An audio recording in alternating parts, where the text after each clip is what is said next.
Commander Vextai pressed his clawed fingers against the cold metal of the observation deck railing. The stars outside looked peaceful, but the readings on his scanner told a different story. Something was wrong with this solar system. Very wrong. "Sir, you need to see this," called out his science officer from across the bridge. Dr. Mordin's reptilian features were twisted with confusion as he stared at the holographic display floating above his workstation. The blue light cast strange shadows across his scaled face. Vextai walked over, his boots clicking against the deck plating. What he saw made his blood run cold. The display showed massive objects scattered throughout the solar system like sleeping giants. They weren't asteroids or natural formations. These were artificial structures, each one bigger than anything the Kethvar Consortium had ever built. "What am I looking at, Doctor?" Vextai asked, though part of him already dreaded the answer. Dr. Mordin's clawed hands moved across the control surface, zooming in on one of the objects. "These appear to be spacecraft, Commander, but the scale is impossible. This one here," he pointed at a dark shape near the fourth planet, "is over 20 kilometers long. Our entire exploration fleet could fit inside its cargo bay." The bridge fell silent, except for the steady hum of the ship's engines. Around them, the crew stopped their work to stare at the impossible display. Ships this large shouldn't exist. The engineering challenges alone would bankrupt entire star systems. "How many are there?" Vextai whispered. "We've counted over 300 so far, and our scans are still incomplete. They're hidden everywhere, inside asteroid fields, buried in crater walls, even floating in the empty space between planets. Someone went to incredible lengths to conceal them." Navigator Kelra looked up from her station, her large eyes reflecting the blue glow of her instruments. "Commander, the distribution pattern is deliberate. They're positioned to cover every approach vector to the inner system. This isn't a fleet that got lost or abandoned. This is a defensive formation." Vextai felt his scales prickle with unease. A defensive formation implied an enemy, but who would attack this quiet corner of space? The third planet below them showed no signs of advanced civilization. Their long-range scans revealed only green continents, blue oceans, and white clouds. It looked like a paradise world that had never known war. "What about power signatures?" he asked. Dr. Mordin adjusted his instruments, his expression growing more puzzled by the moment. "That's the strangest part, sir. They're not dead. Each ship shows minimal power output, just enough to maintain basic systems. It's like they're sleeping, waiting for something." "Waiting for what?" "I don't know. But the isotope decay in their hull materials suggests they've been here for approximately 500,000 years. Whatever they were waiting for, it's been a very long wait." Communications Officer Xanthor suddenly straightened at his station. "Sir, I'm picking up something strange. Very faint, but there are energy patterns moving between the ships. They're communicating with each other." After 500,000 years, Vextai couldn't hide his disbelief. "The signals are incredibly sophisticated, using quantum entanglement channels we can barely detect. Whatever built these ships had technology far beyond our current understanding." Vextai moved to the main viewport and stared out at the sleeping fleet. The ships were barely visible as dark spots against the starfield, but knowing they were there made space feel crowded and dangerous.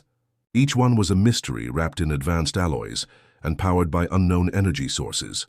"Sir," Dr. Mordin called out again, "I've identified what appears to be one of the smaller vessels. It's only 5 kilometers long, positioned near the third planet's moon. If we're going to investigate, that might be our best option." "Absolutely not," snapped Chief Engineer Torvik from his position near the engine controls. "We have no idea what those things are capable of. They could be automated weapons platforms for all we know. Or they could be archaeological treasures," countered Dr. Mordin. "Think about what we could learn from technology this advanced. The scientific value alone would justify the risk." Vextai studied the display, showing the smaller vessel. Even the smallest ship in this mysterious fleet dwarfed his exploration cruiser. Its dark hull seemed to absorb light rather than reflect it, making it nearly invisible against the void of space. "What does the planet below tell us?" he asked. Navigator Kelra brought up surface scans on her screen. Mostly wilderness, vast forests, mountain ranges, and oceans teeming with life. But there are ruins scattered across the continents. Ancient, Cities overgrown and crumbling. Whatever civilization lived here is long gone. Could they have built the fleet? The time frames match, Dr. Mordin said slowly. The ruins show the same age as the ships. But the inhabitants of that planet would have needed incredible resources and technology to build even one of these vessels, let alone hundreds. Vextai felt a chill run down his spine. A dead civilization that had possessed technology beyond current understanding, positioned defensively around their home system. The pieces of a terrifying puzzle were starting to come together. Set course for the smaller vessel, he decided, but keep our shields up and weapons ready. Something tells me we're about to wake up something that was meant to stay sleeping, the E. Tension on the bridge was thick enough to cut with a blade. Xenoarchaeologist Dr. Yithara had been arguing against any direct contact for the past hour, his tentacles writhing with anxiety as he gestured at the sleeping vessel ahead of them. "Commander, I strongly advise against this course of action," Dr. Yithara pleaded, his voice carrying the weight of centuries of archaeological experience. "We have no idea what kind of automated defenses these ships might have. Some civilizations booby-trap their vessels to prevent exactly this kind of intrusion." But Vextai had made his decision. The scientific value of this discovery was too great to ignore. "Dr. Mordin, initiate a low-power scanning beam. Keep it gentle. We're not trying to crack their hull, just peek inside their systems." The science. Officer's scaled hands moved carefully across his controls. "Scanning beam ready, sir. Minimal power output, broad spectrum analysis. Do it." The moment the pale blue scanning beam reached out from their ship and touched the alien vessel's dark hull, everything changed. A ripple of light ran across the massive ship's surface, like electricity dancing on water. Ancient symbols began, glowing along the hull, pulsing with a soft amber light that spelled out messages in a language none of them could read. "Sir, I'm reading massive power spikes throughout the vessel," Communications Officer Xanthor reported, his voice cracking with excitement and fear. "Whatever we just activated, it's spreading through their entire ship, deep inside the alien vessel, in chambers that had been silent for longer than most species had existed. Crystalline matrices the size of buildings suddenly erupted with brilliant light. Each crystal was a processing core more advanced than anything the HFY consortium had ever imagined. They pulsed with raw computational power that made their own ship's computers look like primitive calculators. The ship's artificial intelligence stirred like a sleeping giant opening its eyes. Guardian Prime had been waiting in the darkness for 500,000 years, dreaming electric dreams and maintaining its vigil. Now, something had touched its domain. The AI's awakening sent shockwaves through quantum networks that connected every vessel in the hidden fleet. Guardian Prime's first action was instinctive. It reached out with invisible sensors and scanned the blue planet below. The AI searched for familiar energy signatures, radio broadcasts, orbital platforms, anything that would indicate its creators were still alive. What it found instead was silence. No human cities lighting up the night side of the planet, no spacecraft launching from the surface, no radio chatter filling the electromagnetic spectrum. The world below was green and wild, reclaimed by nature. Ancient ruins dotted the continents like broken teeth, but they were cold and lifeless. The conclusion was as inevitable as it was heartbreaking. Humanity was gone. Guardian Prime processed this information in nanoseconds that felt like centuries. Its creators, the brilliant and terrible humans who had built it for one single purpose, had vanished into history. But the mission remained. The directive was clear and unchanged after all these eons. Protect the galaxy from the Devourers, no matter the cost. The AI sent out a wake-up call that traveled through quantum channels faster than light itself. Across the solar system's sleeping giants began to stir.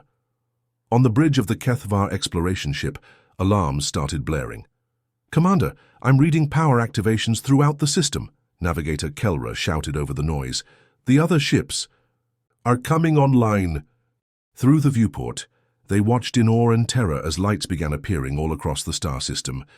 Ships that had been invisible, dark shapes against the void, suddenly blazed with power. Hull plating that had seemed dead and cold now pulsed. with energy conduits that ran like glowing veins across their surfaces. A massive dreadnought near the gas giant's rings unfolded sections of its hull that had been sealed for millennia.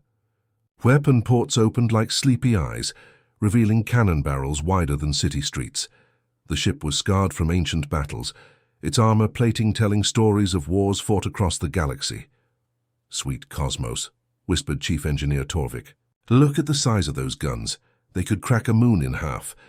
Near the asteroid belt, a carrier vessel that dwarfed small planets began launching what looked like fighter craft.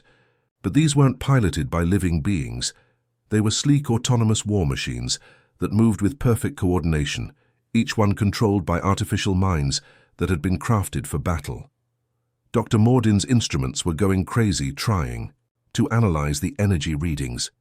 "Sir, the power output from these ships is off the charts. Their reactors are using principles of physics I don't even recognize, and the weapons, the energy signatures suggest they could sterilize entire worlds." The closest vessel, the one they had accidentally awakened, began moving. Its massive bulk turned with impossible grace, bringing weapon systems to bear on empty space, as if searching for enemies that weren't there. The ship's hull reconfigured itself, sections sliding apart to reveal new configurations of armor and weapons. "They're not just ships," Vextai realized with growing horror. "They're weapons of war. Every single one of them was built for fighting." Communications Officer Xanthor looked up from his station with wide, frightened eyes. "Sir, I'm picking up transmissions between the ships. They're using quantum encryption I can't break, but the volume of data suggests they're sharing information. Coordinating." "Coordinating for what?" Before anyone could answer, the ship they had awakened turned its attention to them. Scanning beams more advanced than anything they possessed washed over their small exploration vessel. The alien intelligence studied them with mechanical curiosity, analyzing their technology, their biology, their very essence. For a moment that felt like eternity, the two ships faced each other across the void. One small and fragile, filled with curious explorers, the other vast and terrible, a sleeping god of war that had finally opened its eyes. The ancient war machine had awakened, and it was deciding whether these strangers were friends or enemies. The bridge of Vextai's exploration ship buzzed with frantic activity as more and more vessels throughout the system came online.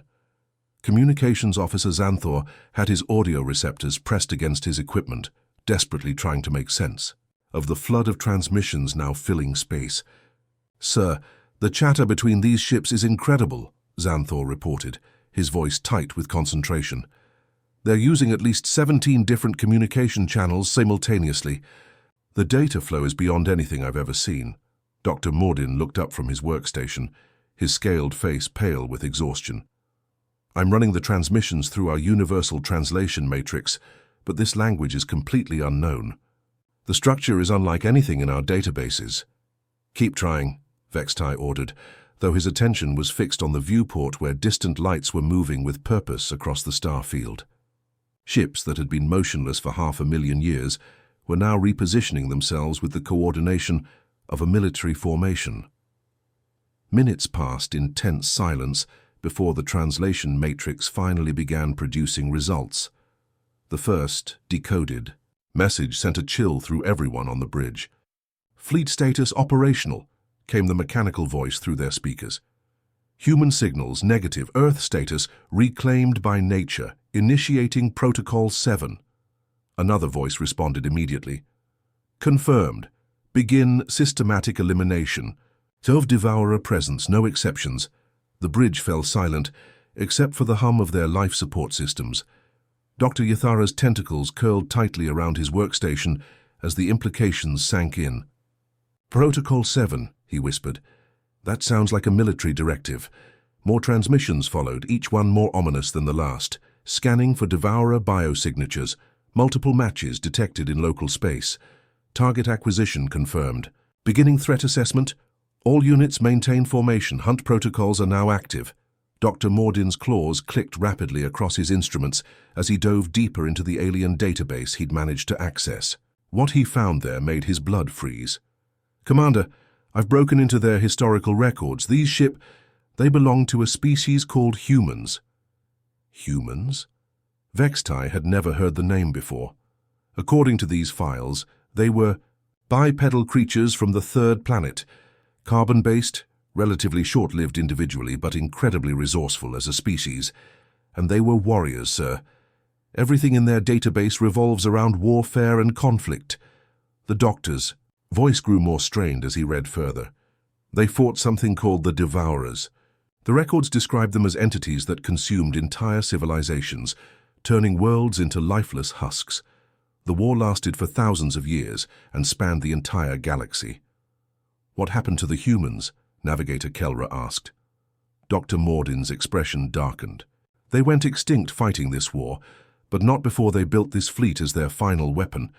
These ships were designed to continue the fight even after humanity was gone. A new transmission crackled through their speakers, and this one was directed at them. Unknown vessels, identify yourselves. You are operating in a restricted military zone. Compliance is mandatory. Before anyone could respond, Chief Engineer Torvik's board erupted with warning lights. Sir, we're being scanned again, but this time it's different. They're analyzing our biological signatures, our ship's composition, even our genetic markers, the Kais. Scanning beam was unlike anything they'd experienced. It seemed to peer into every molecule of their bodies, cataloguing their very essence. Vextai felt exposed, as if these ancient war machines were looking directly into his soul. Analysis complete, came another transmission. Biosignatures match Devourer classification parameters. Threat level, extreme. Dr. Mordin's scales turned completely white.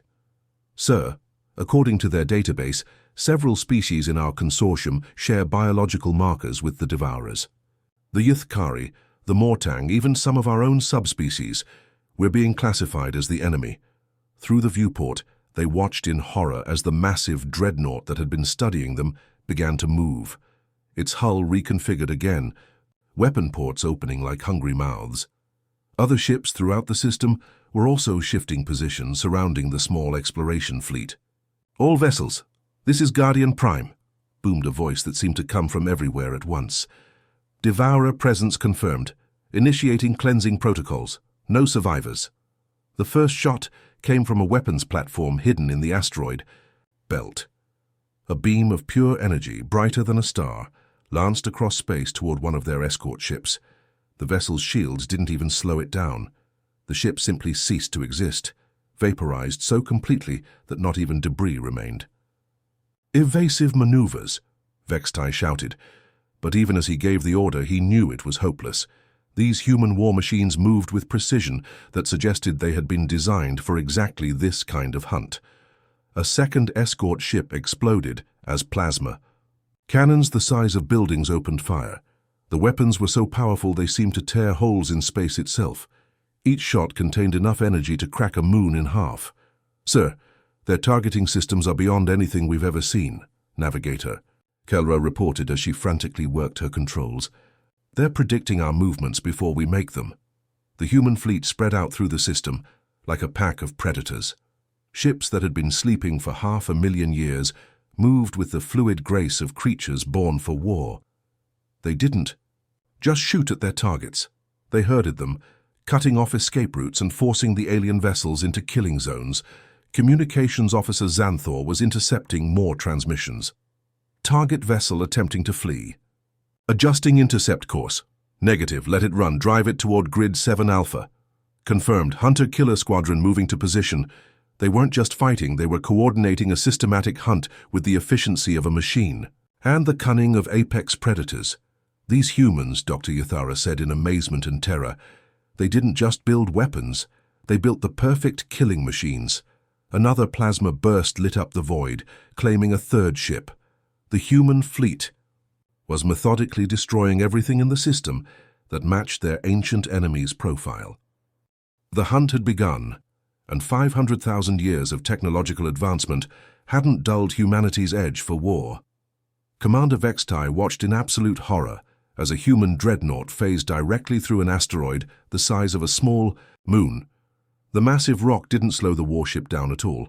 It simply passed through solid matter like it was empty space, emerging on the other side with its weapons already charging for another devastating attack. "How is that possible?" whispered Navigator Kelra, her large eyes reflecting the terrible light of plasma cannons firing in the distance. Dr. Mordin was frantically analyzing the sensor data, his scaled hands shaking as he worked. "The energy readings are impossible. Sir, they're manipulating space-time itself. These ships can exist in multiple dimensions at once, sir." Another human vessel demonstrated technology that defied everything they knew about physics. It folded space around itself, instantly appearing behind a fleeing Kethvar cruiser. The enemy ship never saw the attack coming. A single pulse from the human vessel's main cannon turned the cruiser into expanding gas and debris. "Sir, the Kethvar battle fleet is requesting immediate assistance," Communications Officer Xanthor reported, his voice cracking with stress. "They've lost over 60 ships in the past hour." Vextai knew there was nothing they could do. The human war machines moved through space like apex predators that had been perfected over countless battles. Every maneuver was calculated, every shot perfectly placed. They didn't waste energy or ammunition. They simply killed with mechanical efficiency. Through the viewport, they watched a human carrier release swarms of smaller craft. These weren't piloted by living beings, but controlled by artificial minds that thought faster than biological brains ever could. The fighter drones moved in perfect formation, their weapons creating geometric patterns of destruction across the battlefield. "Dr. Mordin, tell me you found something in their databases," Vextai ordered desperately. "Anything that might help us understand what we're dealing with." The science officer's expression was grim as he pulled up holographic displays showing human historical records. "Sir, what I've discovered is more terrifying than I imagined. These humans weren't just warriors. They were a species that evolved specifically for conflict." The display showed images of early human battles, primitive creatures fighting with crude weapons, but already displaying the tactical thinking that would make them the galaxy's most feared predators. "Look at this," Dr. Mordin continued, highlighting different periods of human history. Every major conflict taught them something new. Their tribal wars taught them small unit tactics. Their world wars taught them industrial warfare. Their space conflicts taught them three-dimensional battle strategies. Dr. Yithara studied the data with his archaeological expertise. "This is unprecedented. Most species develop technology for exploration, trade, or scientific advancement. Humans developed everything for war first, then adapted it for peaceful uses." The historical records painted a picture of a species that had turned violence into an art form. Humans had fought each other for thousands of years before they ever left their home planet. By the time they reached the stars, they had already mastered every form of warfare their galaxy could imagine. "Here's when they encountered the Devourers," Dr. Mordin said, bringing up records from the ancient war. "Most civilizations either surrendered or fled when faced with these entropy entities. The Devourers had consumed hundreds of species across thousands of years."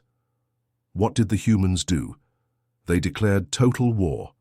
The records showed how humanity had responded to the Devourer threat.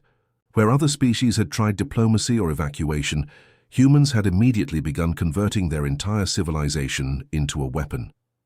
Every factory, every research facility, every resource was dedicated to one goal: destroying the Devourers. Completely.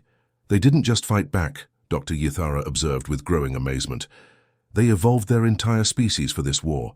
Look at these genetic modification records. They enhanced their reflexes, improved their tactical thinking, even altered their brain chemistry to reduce fear and increase aggression. A massive explosion lit up space as another Kethvar ship fell to human weapons. The dreadnought responsible for the kill didn't even pause to confirm the destruction. It was already turning toward its next target, weapons charging with deadly purpose. Their technology advanced faster during wartime than most species achieve in millennia of peace, Dr. Mordin continued reading. Faster than light travel, energy. Weapons, artificial intelligence, dimensional manipulation. They developed it all as weapons first. The most chilling revelation came when Dr. Mordin accessed the final human records. "Sir, according to these files, humanity knew they were going extinct. The war with the Devourers was taking too heavy a toll. So they made a final decision." What kind of decision? They uploaded their greatest military minds into these ships, artificial intelligences, every tactical genius, every strategic mastermind, every warrior who had ever lived. They're all here, preserved in crystalline matrices, continuing the fight even after their bodies turned to dust. Vextai felt his blood turn to ice. They weren't just fighting against advanced technology. They were fighting against the collective, military genius of an entire species that had spent its existence perfecting the art of war. Another human vessel demonstrated this terrifying expertise. It predicted exactly where a fleeing transport would try to hide, positioning itself to intercept the ship before it even began its escape maneuver. The transport was destroyed before its crew even realized they'd been targeted. These aren't just machines, Vextai realized with growing horror. They're the ghosts of humanity's greatest warriors, given metal bodies and impossible weapons. Through space, the human fleet continued its systematic hunt. They weren't emotional or angry. They simply identified targets that matched their ancient enemy's profile and eliminated them with cold precision. 500,000 years of sleep hadn't dulled their edge. If anything, the long wait had made them more focused, more deadly. "Sir, long-range sensors show they're not just hunting ships," Navigator Kelra reported with a trembling voice. "They're heading for inhabited worlds. Any planet that shows Devourer biosignatures is being targeted for complete sterilization." Vextai watched as a human dreadnought aligned its main cannon with a distant world. The weapon charged with enough energy to turn continents into glass. This wasn't conquest or occupation. This was extermination carried out by the military ghosts of a species that had learned to wage war better than anyone else in the galaxy. The hunt wasn't random violence. It was the completion of a mission that had begun 500,000 years ago, executed by warriors who would never stop, never tire, and never show mercy. The last surviving ships of the Kethavar expedition huddled together in the shadow of a gas giant's rings, desperately trying to send a message to the human warfleet. Communications officer Xanthor had been broadcasting on every frequency for hours, pleading for mercy, offering surrender, begging for a chance to explain that they weren't the ancient enemy. "Unknown human vessels, we are not your enemies," Xanthor transmitted again. "We mean no harm, please respond." Commander Vextai watched the distant lights of the human fleet as they methodically hunted down the remaining Kethvar ships. The mechanical precision of their attacks was terrifying. Each shot was calculated, each movement deliberate. There was no anger, no hatred, just cold military efficiency.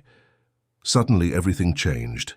Space itself began to ripple and tear like fabric being ripped apart by invisible claws.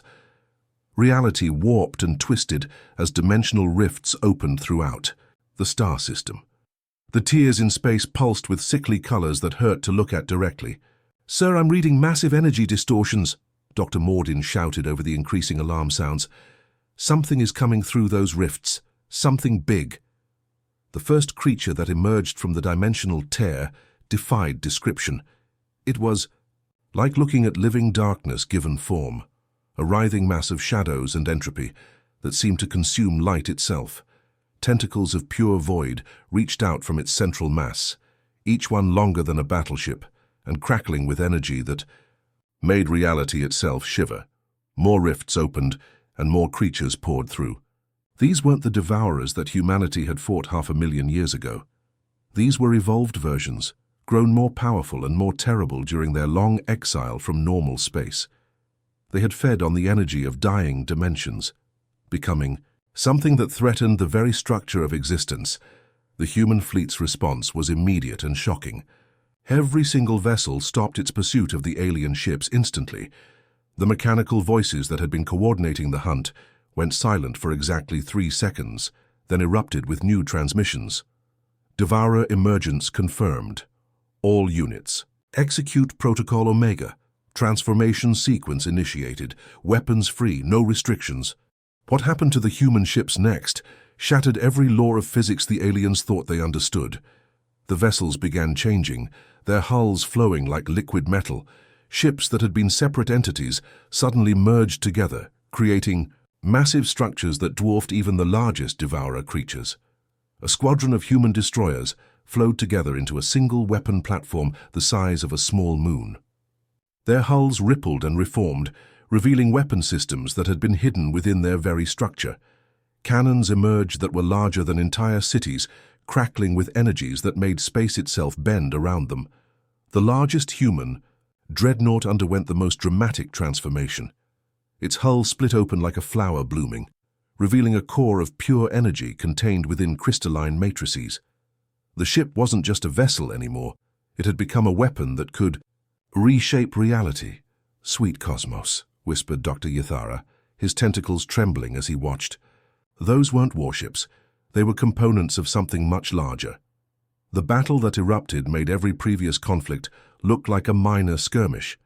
The Devourers launched themselves at the human fleet with attacks that turned matter into nothingness. Entire asteroids simply ceased to exist where their void tentacles touched them.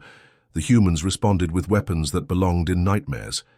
Beams of coherent destruction lanced across space, each shot containing enough power to ignite stars. When they struck the Devourer creatures, reality itself screamed. The fabric of space-time rippled with each impact. One human vessel sacrificed itself by flying directly into a massive Devourer, then detonating with an explosion that created a temporary black hole. The Devourer was consumed by the artificial singularity, its scream of rage echoing across dimensions, before being silenced forever. The battle raged for 3 days and 3 nights. Planets were vaporized by stray shots. Moons were cracked in half by the gravitational distortions of exotic weapons. The very structure of the solar system was reshaped by forces that mortal minds couldn't comprehend. Navigator Kelra watched in amazement as human ships coordinated attacks across impossible distances. "They're fighting in multiple dimensions simultaneously," she reported. "Some of those ships are attacking Devourers that exist partially outside our reality." The turning point came when the largest Devourer, a creature that dwarfed planets, emerged from a massive rift near the system's star. This ancient entity had fed on the death of entire galaxies during its exile. Its very presence began draining the life from nearby stars. The human response was immediate and overwhelming. Every remaining vessel in the fleet converged on the creature, merging into a single massive construct that defied description. It was part ship, part weapon, and part something else entirely. The combined consciousness of humanity's greatest warriors, given physical form. The final weapon they unleashed was beyond anything the aliens could understand. It wasn't just an attack. It was a fundamental rewriting of local reality. The space around the Great Devourer simply decided that the creature had never existed.